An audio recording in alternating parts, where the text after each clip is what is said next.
Sorotan lain, saudara, polisi menggelar rekonstruksi kasus pelecehan seksual oleh pria difabel di Lombok, Nusa Tenggara Barat.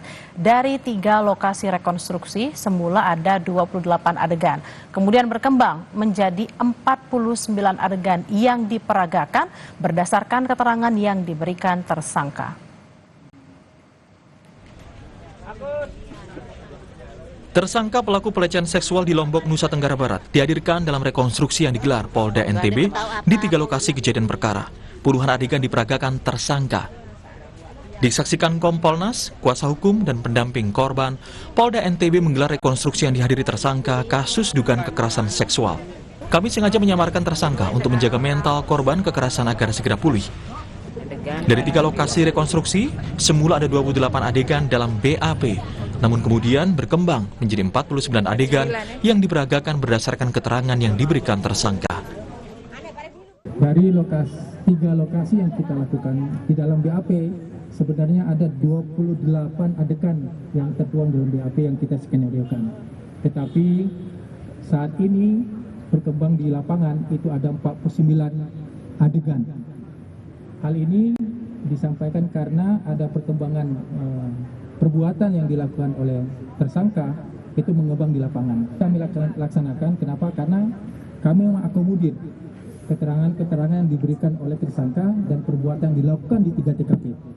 Ini adalah hak dari tersangka, kami akan mengakomodir itu.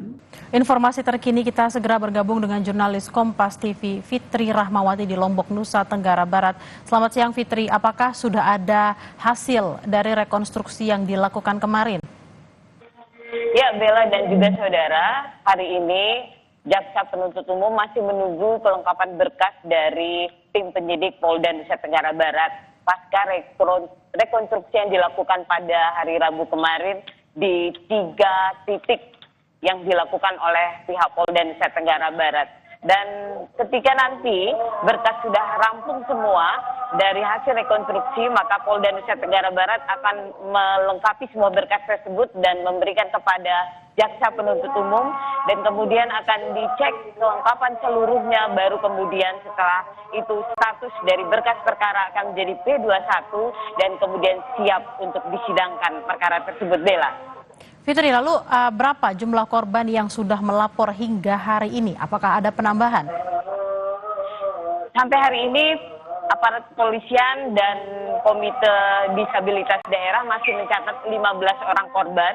Hanya saja kami juga mendengarkan informasi dari pendamping dan juga dari kelompok pemerhati perempuan bahwa jumlah korban sudah mencapai 19 orang.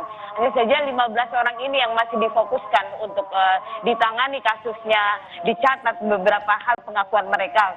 Sementara sisanya yang 4 orang masih dalam tahap atau proses pencatatan dari para pendamping. Dan sampai saat ini mereka juga membuka ruang-ruang termasuk aparat kepolisian bagi para korban yang merasa pernah menjadi korban dari tersangka untuk segera melapor ke Polda Nusa Tenggara Barat dan telah disiapkan call center untuk mereka. Bella.